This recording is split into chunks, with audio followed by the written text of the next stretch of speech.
Real? Yes, sir. Can you see? Can you able to see my screen? Yes, sir. Yes, sir. Okay, fine. Shekhar. Okay. Dear participants, welcome to the last session on National Education Policy, which will be delivered by Dr. Suresh DS, Chairman IST Karnataka Section and also Director CIT Group of Institution. To know about to know more about Dr. Suresh DS, I request Chetan Balaji sir, Assistant Professor, Department of Computer Science. Sir, over to you. Thank you, sir. A very good afternoon to one and all over here. We are now going to have a brainstorming session on national education policy. As an engineering teaching by research fraternity, we have to give utmost priority to get ourselves knowledgeable regarding the NEP structure and how it is implemented and how can it improve our education system and so on and so forth. This session helps us in gearing up to meet the requirements as required in NEP structure. To know more about on how NEP is going to get implemented and its importance, we have with us Professor Dr. Suresh DS, ISTE Karnataka Section Chairman and Director CIT Group of Institutions. Dr. Suresh DS associates as the 7th Executive Council Syndicate member. He was a with Garner nominee of VTU Belagavi and member of 6th Academic Senate of VTU Belagavi, and he was the founder chairman of IEI Tumkur local chapter and currently running in the capacity of chairman of IST Karnataka section and also the member advisory board of Technical Institution of Engineers TIE. Dr. Suresh DS has an outstanding scientist award for the contribution and achievements in the field of biomedical instrumentation and also awarded with Guru Shrestha Award in the year 2021 by ISBR Business School. Professor Dr. Suresh has addressed in various engineering colleges and across the country regarding the NEP as a chairperson. To name a few, he was addressed the faculty in the Coorg Institute of Technology, Ponnampet regarding the NEP structure and also M.E. Jairam College of Engineering, Bangalore, GMIT Davangere and Advanced Technical Training Center, Sikkim. And he also is also the task force member of Tumkur University for drafting NEP 2021-2022. Dear gathering, I think we have a right person at the right time. Definitely at the end of this session, we all will sure have the knowledge of NEP and its importance. And on the behalf of all the participants and the organizing team, I wholeheartedly welcome Professor Dr. Suresh sir for this session. Welcome, sir. Thank you, Professor Chetan Balaji. Sir, I think it's over to you. Let's hear from Dr. Suresh sir. Sir, please. Yeah, fine. Very good afternoon to all participants who are participating this AICT IST refresher program on blockchain and IoT. Hopefully, I think you had a good time listening to various experts on technical front. I think this is a completely different topic on the national education policy. Friends, most of them they're confused with NEP means new education policy. I want to clarify this is a national education policy 2020. And basically, National Education Policy 2020 addresses on both the primary education, on the higher education, as well as pre-education. So the three different verticals, the national education policy has been drafted. I think thanks to the foresight, the vision of Kasturi Ranganji and his team for really drafting so well, which provides the complete freedom and flexibility for learning. So which was really missing in India from past many years. Always I used to cite a simple example. If you see around 10 years back or 15 years back, a student who does be a Bachelor of Arts program and hopefully would not have the option to do any computer science program or electronics program, even though he is capable. So that was the stringent academic culture education system we had. Thanks to national education policy, it is purely a creativity driven. It is an independent capability and intellectual driven. He can opt any degrees and he can not only from arts he has to complete, he has to proceed to complete only his post graduation and research in arts. If at all, if he or she is good after graduation, she can get into any of the disciplines where he or she is interested to pursue. See, that sort of flexibility and freedom has been given. Friends, the only thing is national education policy is a big giant. It's a huge thing to understand. We cannot address all the issues which is in the National Education Policy 2020. What best important points, the salient features of NEP 2020, I have prepared few slides where I will be presenting and discussing with all of you. In case if you have any doubt about National Education Policy or you want to understand more, you can feel free to write to me and director@cattumkur.org. So where we can have a sort of a participative discussions after these presentations. I said National Education Policy 2020 is a big giant. So it is like how to crush a big stone into the smaller stones. See, I think, for the construction of the house, instead of you need a big rock, you need the smaller size, either 12 mm or 20 mm jelly for the construction. Similarly, for the construction of the country at the very grassroots level education, the stone, which has been like a national education policy, it has to be crushed into a different size stones, then the real implementation is going to happen. So who are the people who can really crush this bigger stone into a smaller stones? It is the people like us, maybe the people who are at the helm of affairs of the university, the vice chancellors, the directors, the principals, the faculty members. All of us have a collective shoulder responsibility to break this big giant of national education policy into an implementable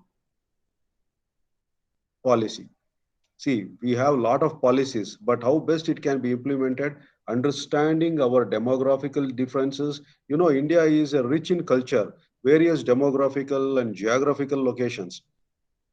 If you talk about implementation of NEP in Karnataka, it's already implemented. But if you see in other states, still they have not taken up. So how to bring this national education policy where it will reach the common people is the biggest challenge in our country.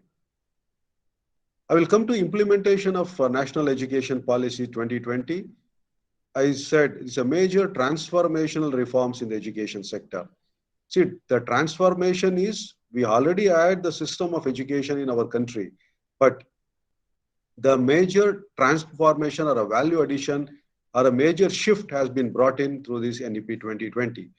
And we are fortunate enough, like it is the first education policy in the 21st century, and it replaces 35-year-old national education policy on education.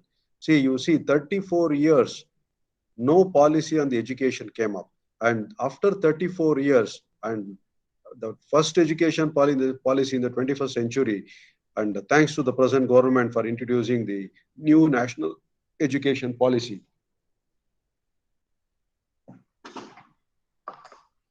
And if you see the slide, evaluation of education policy in India, I don't want to go through these details. You see University Education Commission, which started from 1948, that immediately after independence. Then you see the migration that has happened. And if you see the last was somewhere around national policy in education in 1986. After that, even though there were a lot of committees were framed for drafting the policy, I think thanks to Dr. K. Kasturi Rangan, Dr. M.K. Sridhar and team, so they were able to come out with the new national education policy in 2019, and almost it got implemented in 2020, and almost we are completed one year after introducing national education policy. Background on the formation, what made us to bring out the new national education policy? It is basically built on the foundation pillars of access on equity, quality, affordability, and accountability. See, we talk about quality, but what are the quality initiatives? How to bring the quality in the either at the primary education level as well as at the higher education level is quite challenging. The quality is directly depends upon the involvement of the passionate teachers, the faculty members like us. So unless until we get the passionate teachers both at the primary education and higher education and even at research, I don't think the quality can be really addressed. And equity, anyway, you know it, and affordability and accountability. You know, India is a developing country where the education should be made affordable to all. Because see, if you see the gross enrollment ratio with respect to our country, and when you compare with the other developing countries or developed countries, our gross enrollment ratio to the higher education is very, very low against the gross enrollment ratio to higher education institutions in European countries and Western countries. I think this has to be addressed. So we should be able to get a better institution, good institutions with all quality framework implemented with an affordability, because everything revolves around the economy for the students to get into higher education. And meanwhile, not compromising on the quality, and we should also have the accountability of the institution who delivers the education to the stakeholders. And NEP is aligned to 2030 agenda for sustainable development and aims to transform India into a vibrant knowledge society and global knowledge superpower by making both school and college education are holistic, flexible, and multidisciplinary. I was mentioning about the flexibility. Beginning of my talk, I mentioned about how to address the issue of an art graduate getting into a computer science degree. See, a few years back when I was traveling from Pune to Bangalore, I met a professor from US. In fact, he was he completed his graduation from Gujarat, and he gave his card to me stating that he is a professor in computer science in some university in US. So I was just going through this. I asked him, sir, where did you do your undergraduation? He said, I did the Bachelor of Arts in Gujarat. I was quite astonished and taken a step back and seeing that how can a arts graduate can complete a PhD in computer science and be a professor in the computer science, which was not presently also it is not literally possible in our country. See, thanks to NEP 2020, this sort of flexibility has been brought in. And multidisciplinary learning, see, NEP gives a lot of flexibility. Multidisciplinary learning, see, I can say you have both culture and societal issues can also be part of your learning process, and human values can be a part of your learning process. And multidisciplinary learning, computer science, now there is no nothing. See, if you see in India till today, it is only a disciplined way of learning was there. If you see a focused guy of mechanical, only mechanical, civil, electronics. So the intermobility, the multidisciplinary learning was missing. I think that disciplined learning has been changed to a multidisciplinary learning with NEP implementation in our country.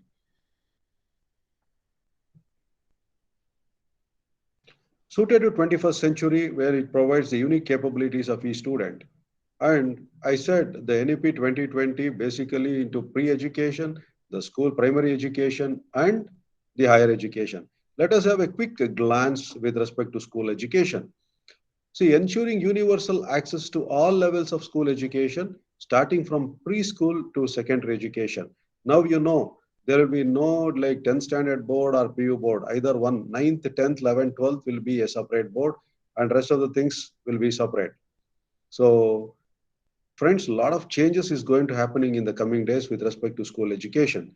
And as you know, like now the Bachelor of Education has been made mandatory for to be a teacher in any schools. And now one more step, even our BE graduates have been permitted to teach in any of the schools. So thanks to the way the bureaucrats are looking forward to take our country to a next level to bridge a knowledge society. And friends, as I was mentioning in the previous slide, multidisciplinary into a vibrant knowledge society and global knowledge superpower. I think the participants, you totally agree with me. Already we are in a vibrant knowledge society. The economy is directly related to the knowledge that what you gain, the domain expertise what you gain. Based on that, you can have a wonderful economical resources for yourself and your family.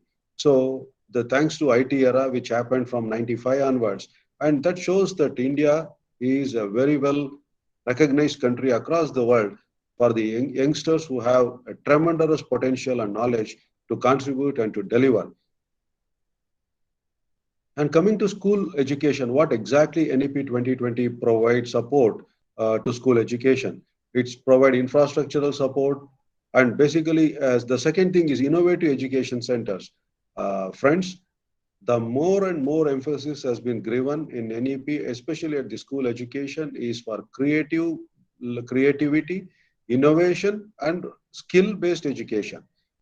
The vocational training, which was missing primarily in our school education, is been brought back. If you, in case if you have visited any countries like Hong Kong, Singapore, and other part of Asian countries, and especially Germany, the European part, if you see, there more and more emphasis has been given to the vocational education, the skill-based education at the school level itself. Here in our country, the school education is altogether about the classroom learning. It was only one way where the teacher used to teach, the student used to learn.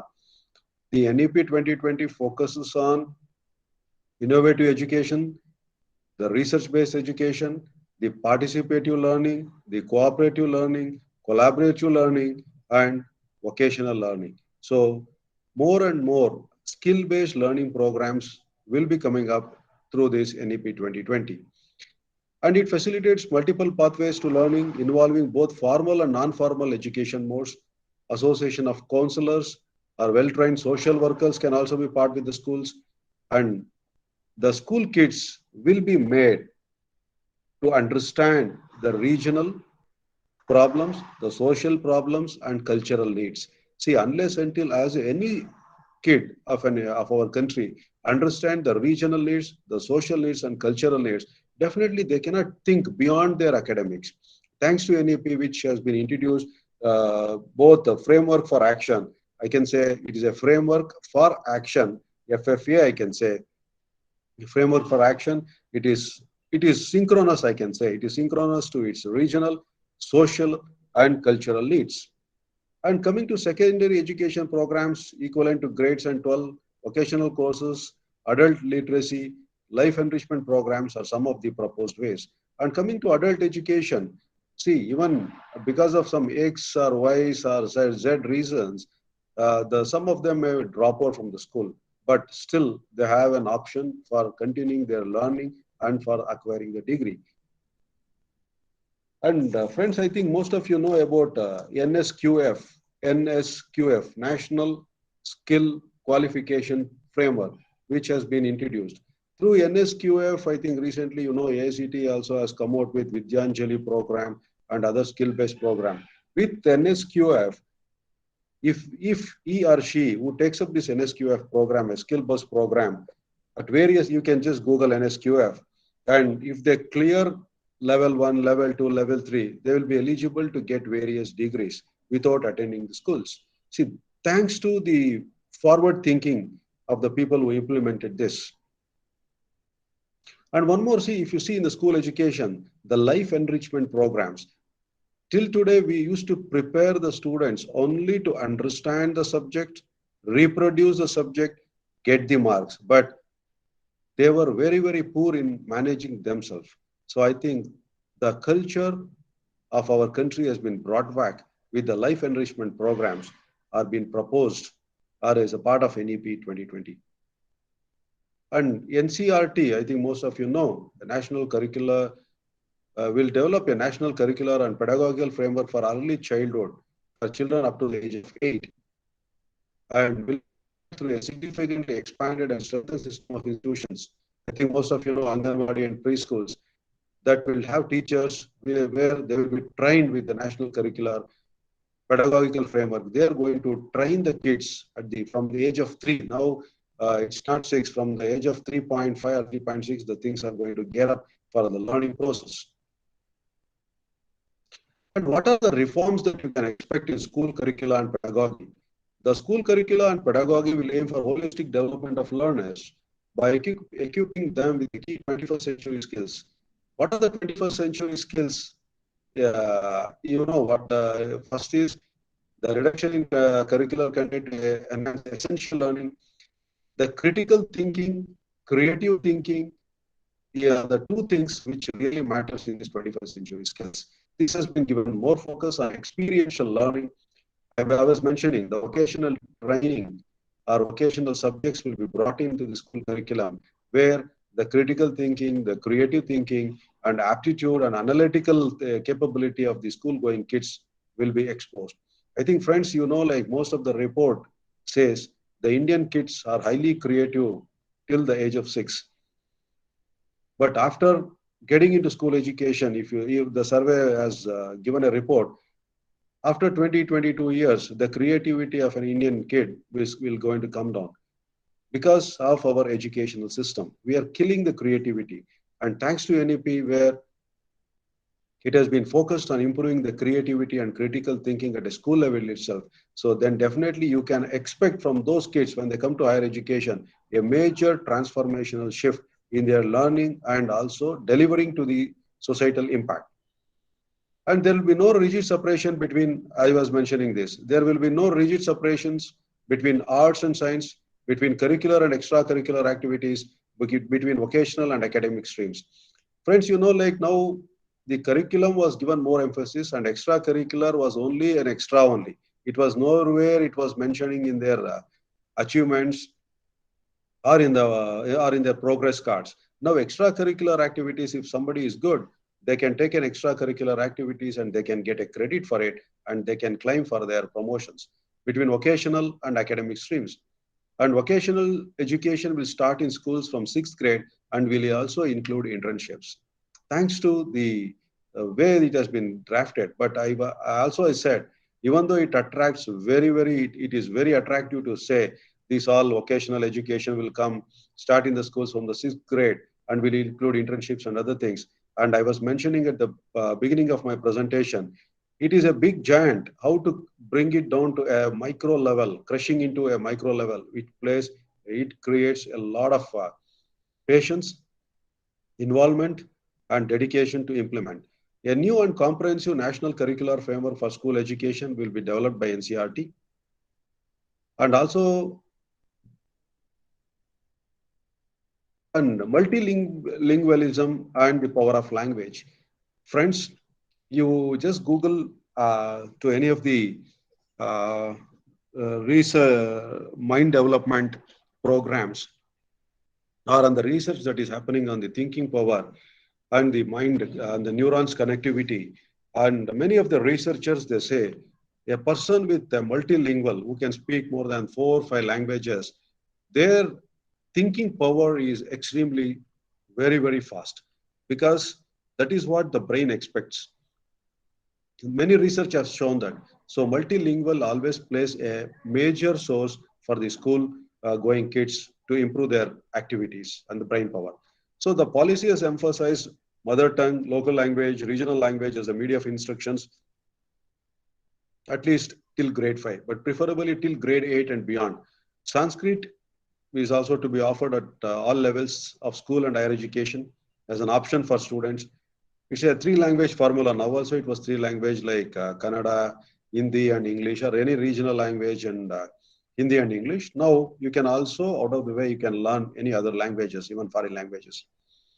And no language will be imposed on any student to participate in a fun or project activity on the languages of India, sometime in grade 6 rate, such as, I think most of you know this, Ek Bharat, Shrestha Bharat initiative.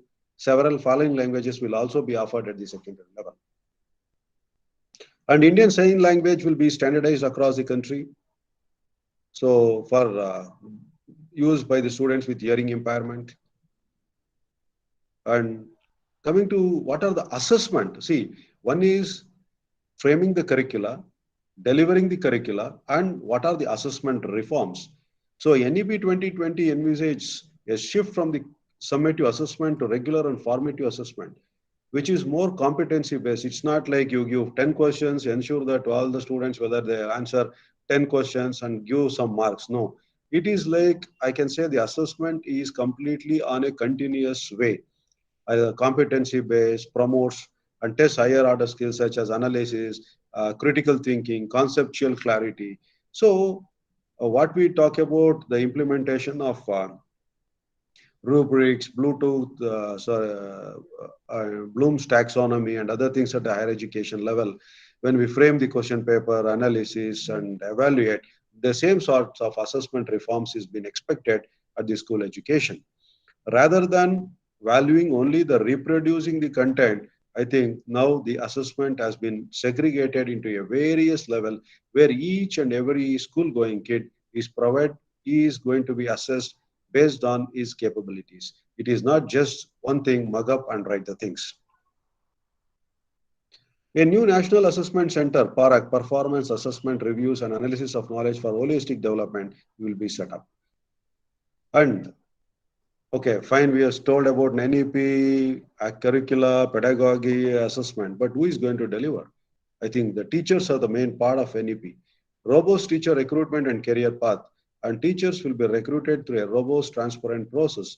Promotions will be merit-based with a mechanism for multi-source periodic performance appraisals and available progression paths to become educational administrators or teacher educators. And some of the professional standard for teachers will also be developed in the coming days. There will be some standards will be for school teachers. There will be some standards for the higher education teachers. And also like what we talk about the accreditation and the standard setting for higher education institutions. Till now, the primary education was not so regulated. Now the accreditation, well, only it was there for IGSE schools and IB schools. Now it has come up for both for standard setting and accreditation for school educations. And I think this is our major focus because all of us belongs to reform. We are part of higher education, especially the technical education. So what are the reforms in higher education? So as I was mentioning, the first thing is GER. I think GER is gross enrollment ratio. And I think most of the participants you might have also heard about GDP.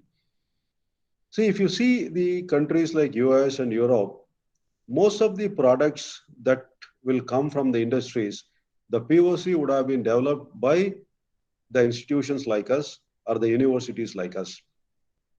That means the universities and academic institutions will contribute to the gross domestic product, what we call as GDP of the country. But here in India, that is seriously missing. We say we want industry to come to campus and support. Instead of we being institutions, we are not reaching not even 5 to 10% of the gap where we can come out with various ideas and to give to industry or a patent transfer or a proof of concept transfer and try to be part of the revenue generating activities for the our institutions, universities, as well as for the country. This is not happening. I think this is the serious missing with respect to Indian higher education system. So the main purpose of reforms in higher education thought of through this National Education Policy 2020 is it aims to increase the gross enrollment in ratio in higher education, including vocational education. As per 2018 data, it is only 26.3% of the eligible young population they register for higher education or they enroll for higher education.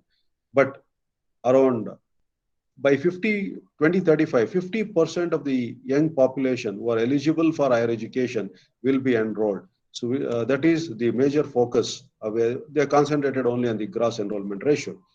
And higher education, the policy is clearly broad-based, multidisciplinary, holistic undergraduate education with flexible curriculum, I told, creative combination of subjects. I have a doubt whether this creative combination of subjects will be permitted at a university level.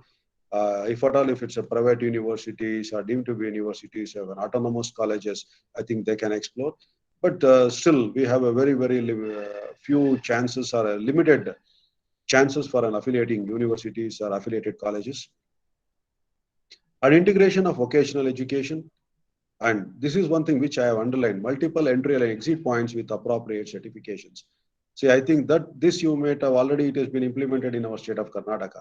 So if you see multiple entry and exit points, if you first 1 year, if you complete a certificate program, 2 years, it is a diploma, next be postgraduate certificate, graduation certificate, other things, multiple entry and exit points has been given. And UG education can be of 3 years, now it is almost 4 years with multiple exit options and appropriate certification with this private. Certificate after 1 year, advanced diploma after 2 years, bachelor's degree after 3 years. So this is what has been mentioned in the higher education. And also, friends, I was mentioning about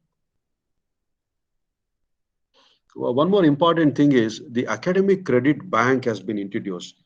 Academic credit bank has been introduced through this national education policy. Like similarly, how we have our bank accounts where we can have multiple bank accounts, we can transfer the amount that is there in our account to one bank account to other bank account, even though the same person will be having multiple accounts. Similarly, this academic credit bank will be implemented such a way that in case if any student studies in some college for 1 year, he gets, say for example, just for an example, say for engineering degree, you should, to get an engineering degree, you should have around 160 credits. So a student studies in one college for 1 year and he acquires around 30 credits. He takes a break. He goes to from Karnataka to Maharashtra. He takes a break. 1 year he works. Then again he wants to enroll. He can enroll in any university there, and this credit, whatever he has earned during his first year, 30 credits, can be transferred to that college. So now he already 30 credits he has completed. He has taken 1 year break. He joins a new college in Maharashtra, and he has to complete few other 130 more credits, so he can to get a degree. After joining some college in Maharashtra, I think he completes around 50 more credits. Again, take a break and go to a northern part of India and completes his education. He is eligible to get a degree. But this looks very, very attractive. But only thing is how exactly it can be implemented. The financial part and other things is a serious matter of debate. I think still it's a question. I was mentioning the same thing. An academic bank of credit is to be established for digitally strong academic credits earned from different higher education institutions so that these can be transferred and counted towards final degree earned. This is what I mentioned. A student moving from one state to other state or one institution to other state, taking a break and other things. This has to be implemented. And if this gets implemented, I think definitely it's a very, very great move from our country.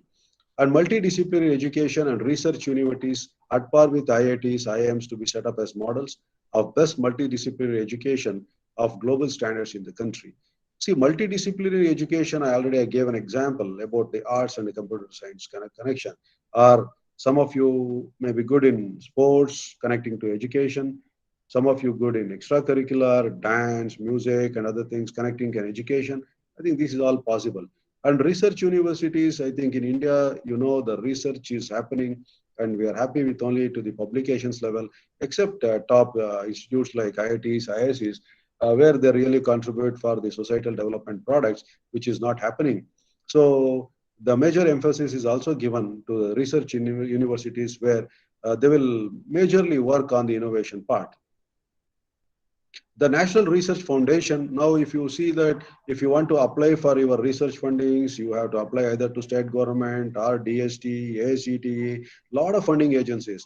I think now one National Research Foundation will be created as an apex body for fostering a strong research culture and building research capacity across higher education. And coming to regulation, okay, this is one thing where the what policy says. How about the regulatory mechanism? Now, we have a lot of regulatory mechanisms where the universities is gone by UGC, the technical colleges by AICTE, the pharmacy colleges for Pharmacy Council of India, and the state universities, the private universities, and a lot of other tech and architecture council of India for architecture education, agricultural, a lot of things are there. So higher education commission of India will be set up as a single overreaching umbrella body for the entire higher education, excluding medical and legal education. So excluding medical and legal, everything will be comes under higher education commission of India, where the merger of this UGC, AICTE, Pharmacy Council, Architecture Council, a lot of council will come under only one commission.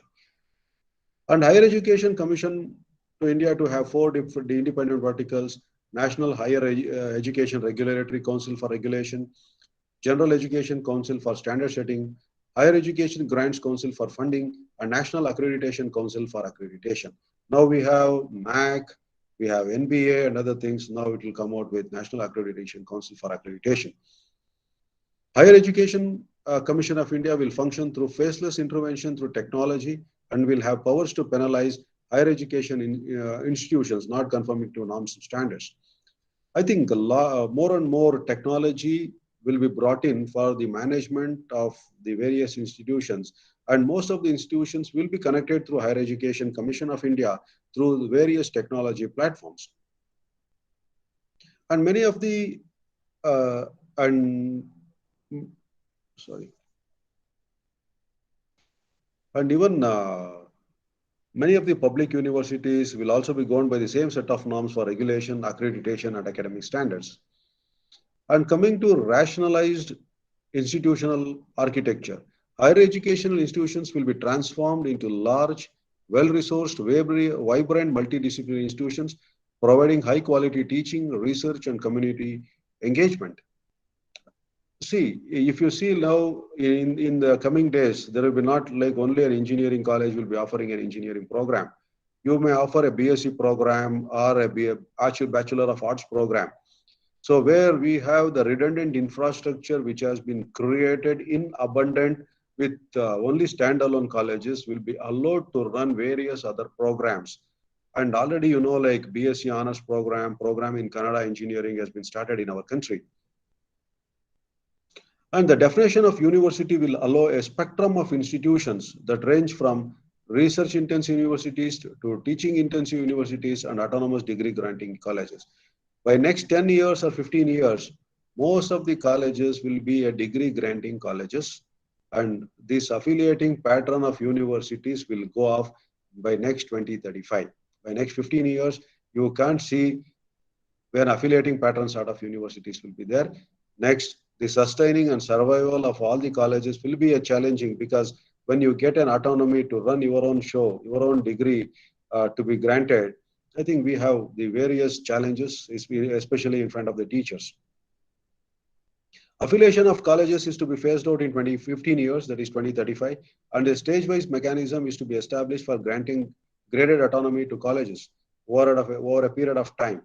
So more and more autonomy will be given to a constituent college of universities. And NEP makes a recommendation, and NEP makes recommendations for motivating, energizing, and building capacity of faculty. NEP is not only focuses on about the pre-education, the primary education, higher education, pedagogy, reforms in higher education, regulations in higher education, finances in education, research funding in education. It also talks about how to come out with a dynamic, very passionate faculty or capable faculties, how to bring them, how to nurture them. NEP makes recommendations for motivating, energizing, and building capacity of faculty through clearly defined, independent, transparent recruitment, freedom to design curricula, pedagogy, incentivizing excellence, movement into institutional leadership. Faculty not delivering basic norms will be held accountable. And teacher education will be a major role. As I was mentioning, a new and comprehensive national curriculum framework for teacher education will be formulated by the National Council for Teacher Education in consultation with NCERT by 2030. And the minimum degree qualification for teaching will be a 4-year integrated BA degree will definitely come into picture if anybody wants to be a faculty.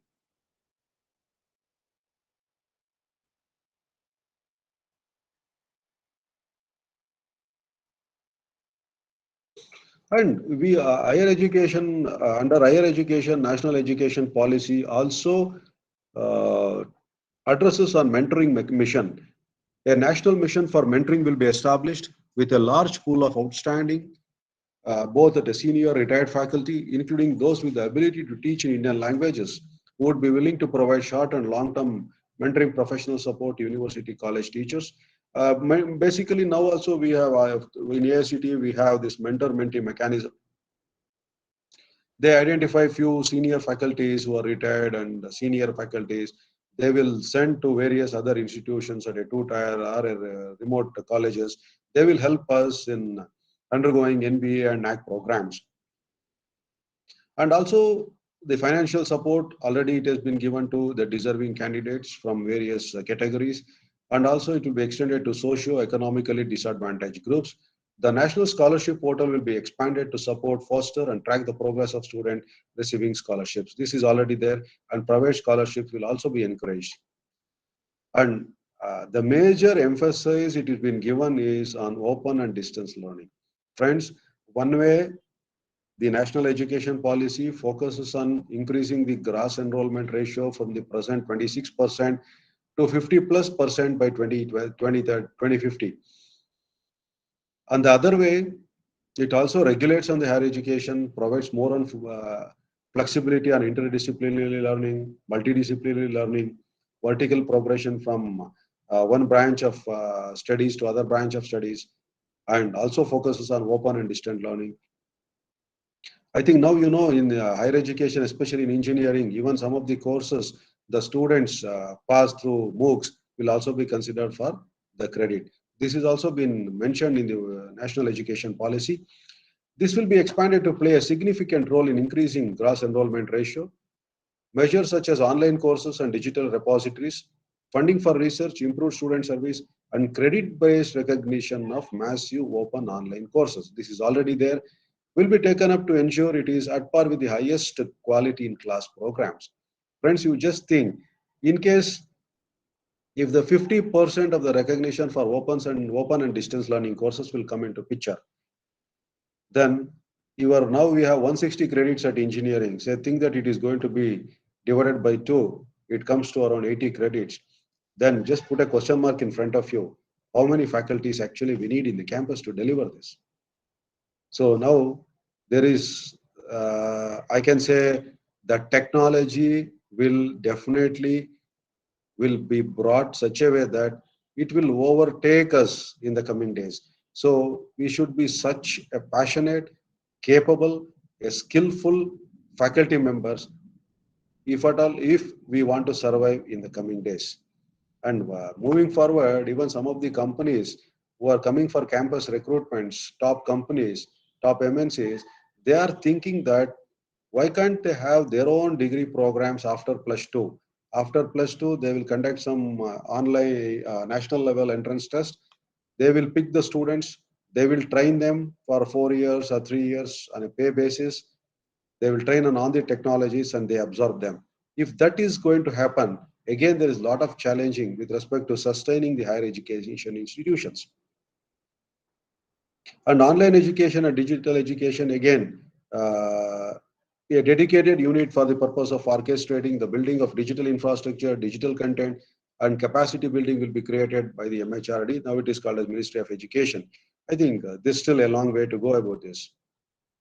And I said the technology in education, an autonomous body, the National Educational Technology Forum, will be created to provide a platform for the free exchange of ideas on the use of technology to enhance learning, assessment, planning, and administration. Friends, we being, most of you being the teachers at the higher education level, especially technical education, if you see how the things were working till 2018, 2019, till March 2020, after that, the real transformation has happened. In case if the transformation has happened greatly, I can say that the transformation has happened with the faculty members. You embrace the technology, you accepted the technology, you started implementing the technology, started teaching the students so that the students could not miss any class. You should I think you could able to connect to the students through technology. You deliver laboratory sessions, school sessions, learning and assessment also. I think we could able to do it. So these are the things which is a challenging in the coming days. How best you can embrace the technology, how best you can accept the technology, how best you can adapt the technology, and you can deliver the learning, how exactly you can deliver the pedagogy or the teaching process to the students. Appropriate integration of technology into all levels of education will be done to improve classroom process, support teacher professional development, enhance educational access for disadvantaged groups, and streamline educational planning, administration, and management. These things, whatever now we are presenting in front of you, you may think this is a part of a policy and other things. Friends, the things are not so far, which we never thought this pandemic is going to come and we are going to take online classes and exams and other things, which we never thought of. So today it has become into reality. I think the days are not so far. The things will definitely come back, and where we should start working towards technology. And when we talk about technology, you may thinking, where is the financial resources? How exactly I can invest on the technology and other things? You have many online platforms, you have open source where you can try to explore. So now learning your subject is one thing, Implementation of learning thing is separate, and also working parallelly with the technology is a different task. So now the teacher role has been migrated as an evolved. Till 2020 it was different, now this is totally a different. And promotion of Indian languages has been part of higher education. I think because of this only, I think you could have seen Kannada programs have been started, but no students have been admitted. I think this is what yesterday's newspaper says. But thanks to university, because they initiated this wonderful move of start studying an engineering program in the mother language, Kannada. And still how it is going to take up, I think the coming days will address these issues. And internationalization of education will be facilitated through both institutional collaborations, student and faculty mobility, and allowing entry of top world ranked universities to open campuses in the country. See, the top few universities will be allowed, top 20, 200 ranking, the best 200 ranking universities in the world will be allowed to make their presence in our country through collaborations with the existing universities or institutions. And internationalization of education. See, friends, if you see, always we talk about after our engineering program or degree program, if you see NBA or NAC or any data, the statutory bodies, they ask us, they, they emphasize on how many students took GRE, how many students took TOEFL, how many students are studying abroad and other things. So now it's a reverse way. Now we want to see that the national education policy wants to see the Indian education system will become an international market where we would like to attract the international students to Indian education. And coming to professional education, all professional educations will be an integral part of the higher education system, already I mentioned. Standalone technical universities, health science universities, legal will aim to become multidisciplinary institutions. Now, our VTU is a standalone universities. Who knows, like it now it has to become a multidisciplinary institutions, which may start offering various other courses. And it also, a national education policy also addresses on the adult education. Policy aims to achieve 100% youth and adult literacy programs, and financing the education to increase the public investment in education will also come into picture. And just in a nutshell, what is the outcomes of NEP 2020? Universalization from primary education to a secondary education by 2030, aligning with 4. Attaining foundation learning and numeracy skills through national mission by 2025. 100% gross enrollment ratio in preschool to secondary school level by 2030. Bring back 2 crore out of school children. See, just think, we talk about higher education one way. We talk about technology. We talk about the evaluation reforms. We talk about academic credit bank. What not we are not discussed. But friends, still we are not even addressed how to bring back the economically downtrodden students who are not able to afford the education. 2 crore out of school children, see, just think that they are totally undeprived children from studies. So this is the major challenge. See, challenge is not with respect to technology and other things. Challenge is to address at a grassroots level where we should see that the education is affordable, and we should bring back the school going kids. And teachers to be prepared for assessment reforms. See, every year the teachers has to undergo the assessment reforms that will be implemented by 2023. Inclusive and equitable education system by 2030. Board exam to test core concepts and application of knowledge, not on just the question-based answers. Every child will come out of school adapt in at least one skill because of the vocational skill, and common standards of learning in public and private schools. And nutshells, if you just see, friends, if you are here in the meeting from past almost 50 minutes, I have briefed about NEP, and I can talk any number of hours on NEP. That's a different thing. But let us see, like we have prepared one slide where what exactly is the current state and what exactly is the desired state. So now if you see the current state, the learning methods is rate learning and dry theory. I think most of you agree with me. But what is the desired with respect to the changing 21st century skills, the expectation from the industries, and the young generation, the thinking and thought process of the young generation has been changed. The learning method is inquiry-based learning. So A few years back, a few students in my campus, they came and they started a group called Why Not. Their theme of the group itself was called as Why Not. So I was surprised when they came and said, sir, we want to start a club called Why Not. So now I understand, see, what is Why Not? It is an inquiry-based learning. Unless until we put a question, inquiry-based learning. So this is what the present trend leads. Now the learning methods is inquiry-based learning and best-in-class practices. Now, if you see the current state of academic curricula, outdated curriculum, lack of soft skills, and friends, I have one more thing.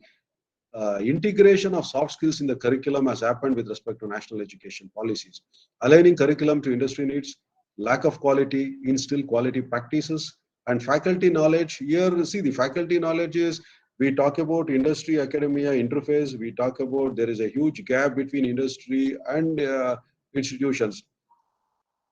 Friends, to some extent, yes, the gap should be there because the kind of work what industry does, I think we are not doing it. But that gap, what we say, the barrier, it should be very, very less. I think most of you are from electronics, computer science background. If I correlate this faculty of knowledge, lack of industry knowledge, it is like a threshold. If you take your silicon diodes or germanium diodes, till 0.3 or 0.7 volts, it is not going to get up. So similarly, there is some threshold. I think how to bring that threshold very, very narrow, that is a question of understanding the industry knowledge and delivering to the students. Require industry experience, and now thanks to NEP 2020, and in fact, it also emphasizes on the faculty should go on internship to industry to gain the experience and renew and upgrade knowledge. Industry participation, and now industries are participative in many of the advisory boards in most of the colleges, and alumni involvement was lacking in the present status. I think now the more and more alumni association has been constituted in the various universities, institutions, and most of alumni are also on the advisory board. And implementation plan on the thrust areas. See, I have not taken the complete areas, whatever it is mentioned here. Just an important areas and implementation plan is it should be a multidisciplinary and a holistic education, equity and inclusion in higher education. Three things should be addressed: research, innovation, and ranking, how to address. Global outreach of higher education, how to ensure that our higher education can reach globally. Motivated, energized, and capable faculty. Integrated higher education system. Governance and regulations. Promotion of Indian languages and culture. Technology use and integration.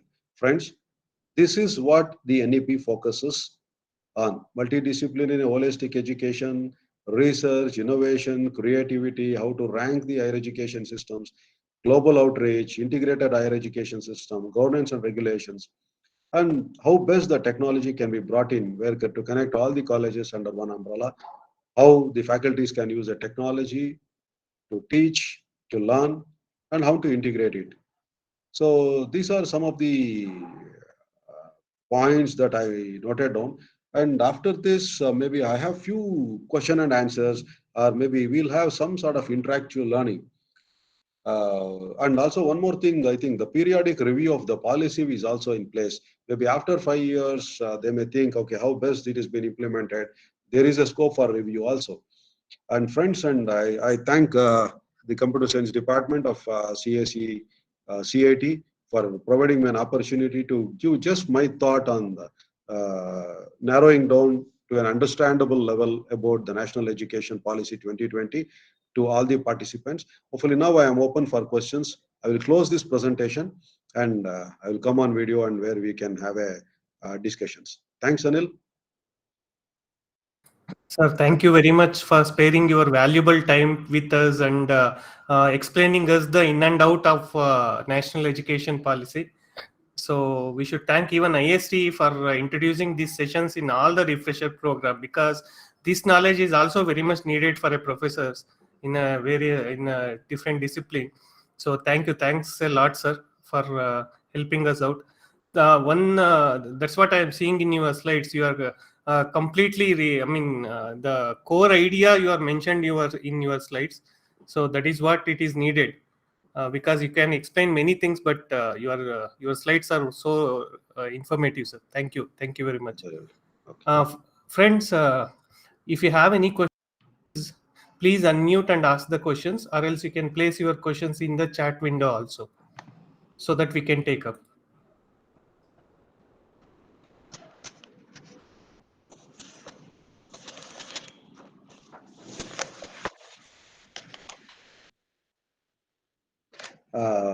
Friends, I have few things before Anil. I have time, 10 minutes.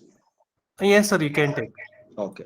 Uh, Friends, maybe what is the aim and academic objectives? See, all of us are being academicians, correct? What are the academic objectives? What is that objective means, you know? What is the academic objectives?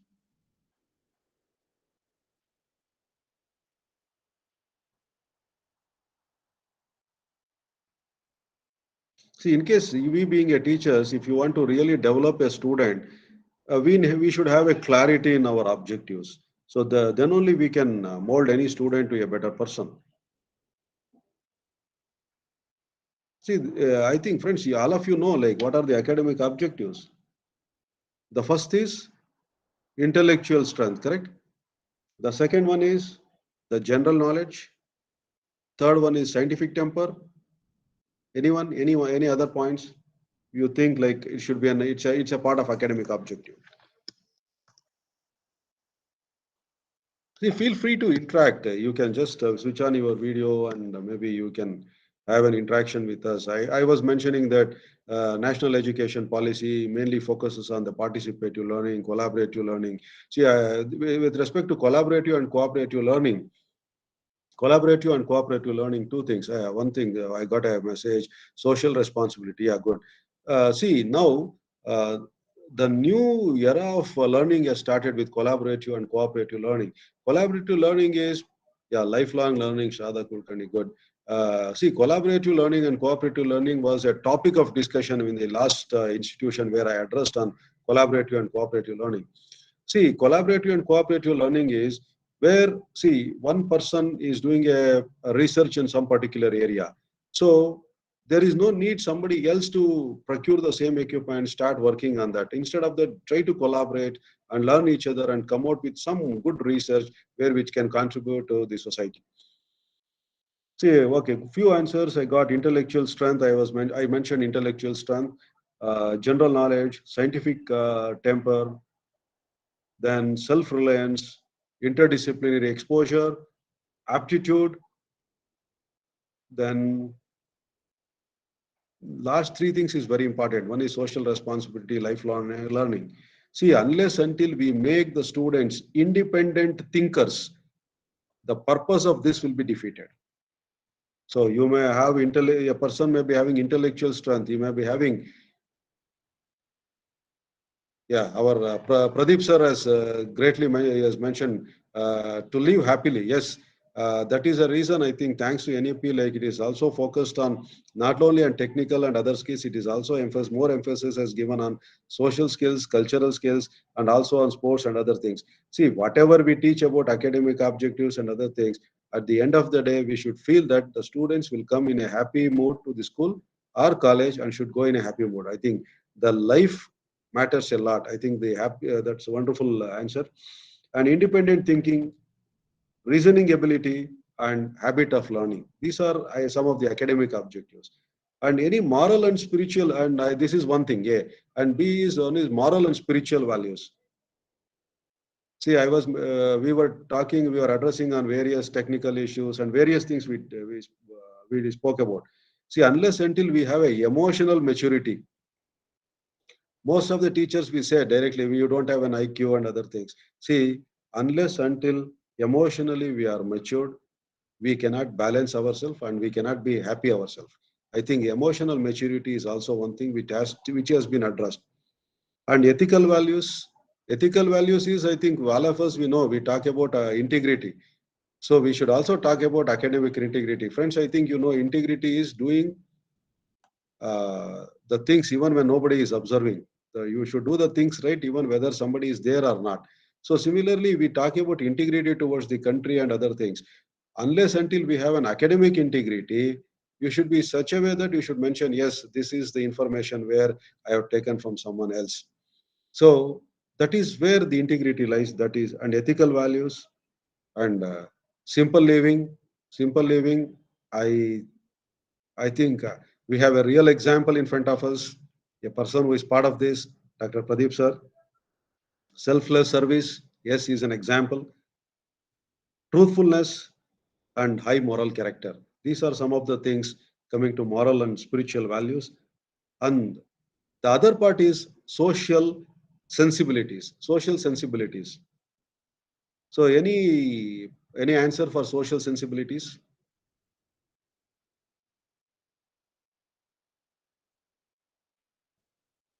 See, unless until you understand the rural life, that is one of the point where you should address. If you really want to do research, understand what exactly we need at a grassroots level. Then tolerance for diversity, national integration. Any answer? And first and foremost is we should have a civic sense. If we don't have a civic sense, I think rest of the things, whatever your academic objectives, moral and spiritual values, will be at a stake. And the last one is the quality of education. We address the 30th one according to me. I have noted down few points. According to me, the D is quality, A is academic objectives, moral and spiritual values, and social sensibilities. At the last comes the quality of education. So, if at all, if you don't integrate all these things, then quality of education will be at stake. Friends, it is a high time for all of us to ensure that how we can transform ourselves to see that to build a better India with respect to a knowledge society. And this National Education Policy 2020 and other things is like a constitution, Constitution of India. Even though we have a constitution, none of us were taught what is there in the constitution when we were kids. Now, from past few years, the Constitution of India and professional ethics has been introduced. So everything is well drafted in our policies are very well drafted in our country. But as I said, the implementation, the strategic planning, the micro level planning for implementation plays a major role. Why it becomes a major role of implementation of policies in our country is everything revolves around the financial resources that is available. That is financial resources. Because like the country like us, where we have the lot of obligations for finances, limitations of finances, I think the financial resources play a major role. And I think you should note down, like better, I think all we being the teachers, I think we should know what is our strength. And this is policy and other things is just a guideline. And we cannot actually implement completely on our own. I think we are underground by the universities and the government, and we have to follow their procedures. But nobody stops implementing in our own campus, in our own day-to-day work. Let's do it. Let's contribute for this NEP at a great level, and let's be part of this wonderful knowledge society building. Uh, let's be part of the society development in the coming days. I think once we leave this profession, or once we out of this profession or out of this life, I think one of few students should recognize as, yes, because of he or she today I am living this comfortable life and other things. I think that is what the message we can pass on to the next generation. And thanks everyone, thanks for your patient listening, and thanks Anil. And thanks all the participants for participating this AICT IST refresher program and on the presentation on NEP. Thank you, everyone. Thank you, sir. Thanks. Thank you, sir. Friends, now we will move on to the last part of our today's sessions, that is marking the second session attendance as well as taking the test. The links are posted in the chat. So what you can do, you can just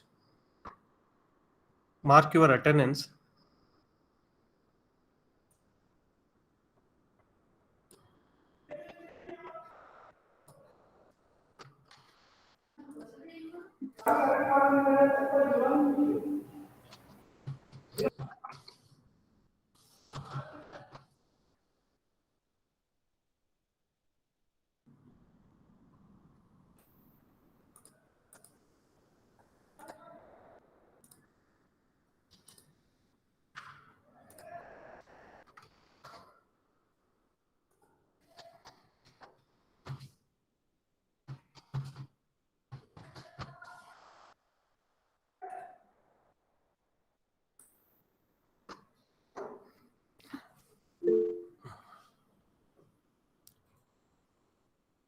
It's just a reminder for the participants, in order to qualify for the final test, you have to maintain 80% of the attendance and 60% of the test marks. Okay, thank you.